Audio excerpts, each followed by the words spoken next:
Good morning. And so it's time to commence my morning practice. And today I have my second level 2 authentic relationships call, juicy material. I'm going to spend a little bit more time reviewing some of the material because I did not get to it while I was on my trip. And it's a beautiful sunshiny day. And I'm looking forward to what the day has to bless me with. So I wake up with gratitude. I've got a handsome ninja man. I've got a happy dog to have me home, and lots of love in my heart to spread and do the best I can and be the best human I possibly am able to show up as.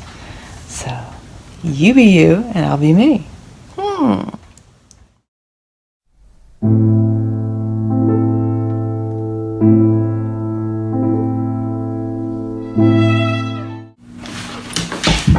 For you tried my smoothie. Oh, why, thank you, darling.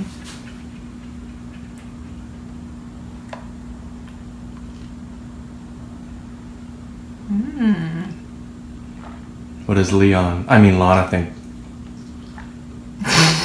Is it yummy? Hold on a minute. Oh, ho, ho, ho, yeah. Good?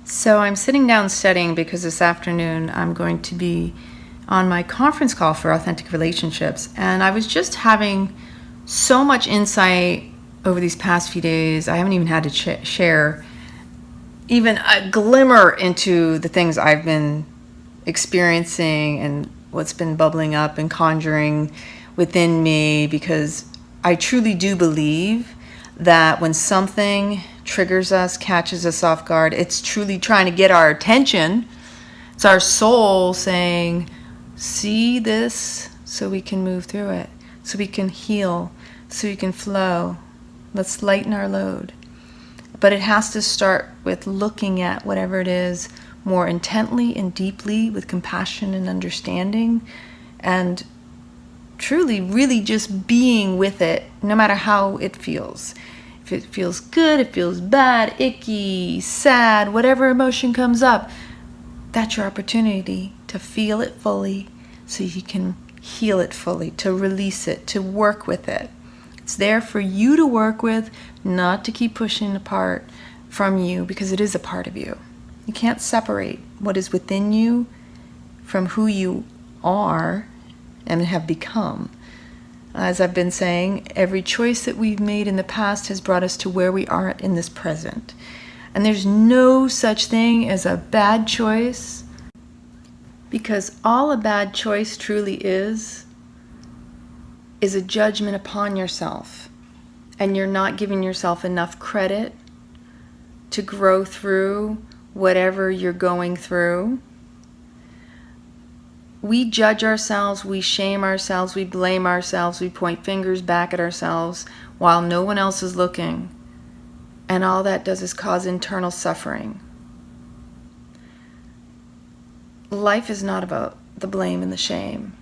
It's about living with all that has been and ever will be. And so the other day I'm at my girlfriend's house, and we've been sitting talking about a lot of different things that have been coming up for us. And one of them being something we share as a common block.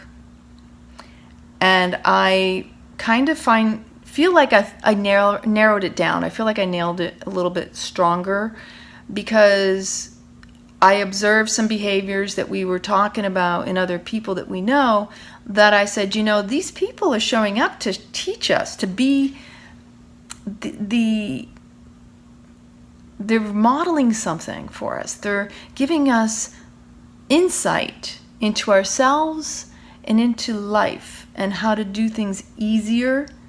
Because sometimes you can look at someone and say, how dare they? How are they able to get that? Or whatever it is that maybe we envy or we wish we had. This is just one example. It could be, how dare that person get away with what they get away with? Whatever it is, it's a judgment. And all that is us projecting how we are, who we are, and what we believe in, and all the experiences we've had, and comparing ourselves to that person and where they're at. We have no idea what goes on inside of them. We only know what's going on within ourselves. And even then, we're not even quite connected to what that truly is.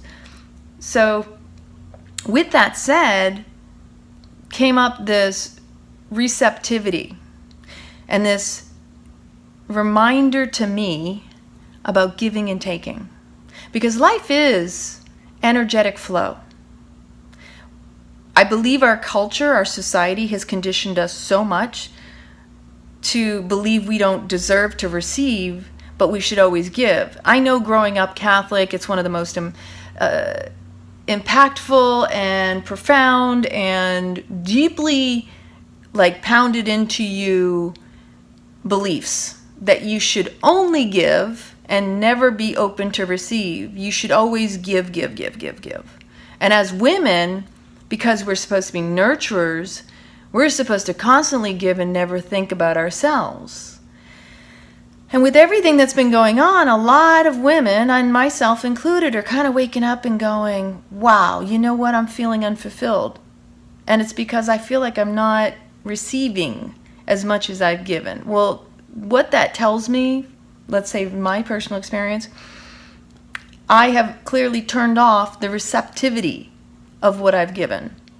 And I need to remind myself that for what I have given, I am worthy and I deserve to receive just as much as I have given, and that I must allow others to show up to me and give them permission to give back, and give myself permission to receive openly without the old attachments. Y'all who have grown up with this kind of belief system can understand that, oh my gosh, if someone gives something to me, now I'm obliged. I have to give something back in return. And I know I've talked about this in my past videos. Just because someone gives to you doesn't mean you have to go through your own belief system rabbit hole of fear that now I have to come up with something to give in return.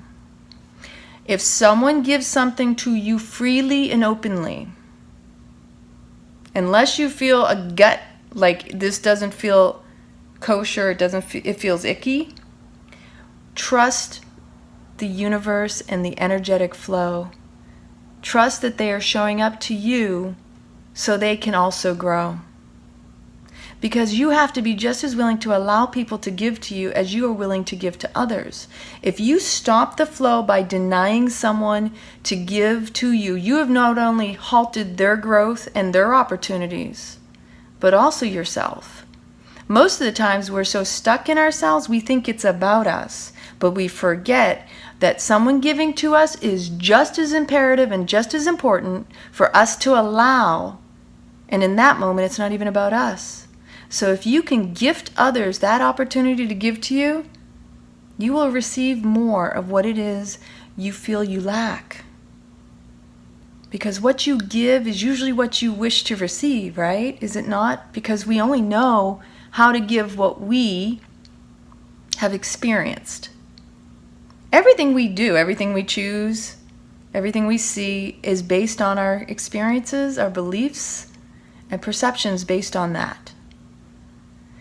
You cannot give someone something that you don't already know from experience. And the irony is most people are holding back receiving in a new form because they're only willing to give that which they know and have experienced versus what is unknown, unfamiliar, and coming at them brand spanking new, giving that growth spurt.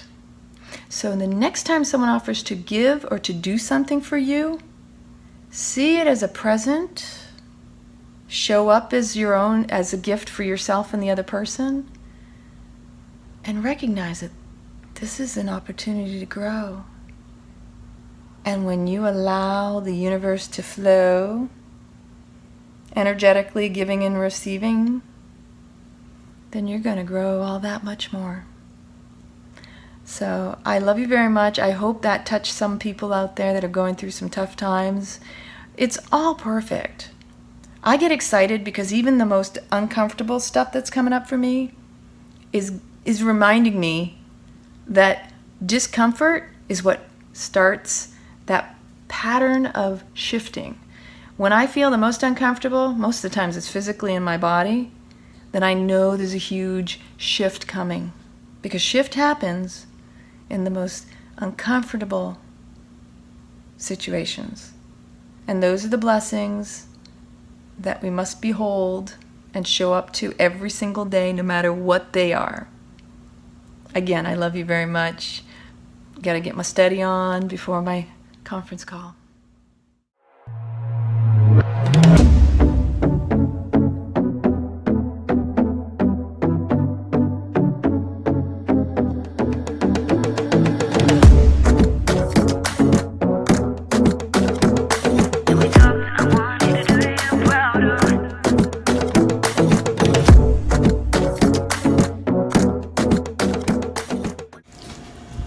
Okay, so end of the night, last video.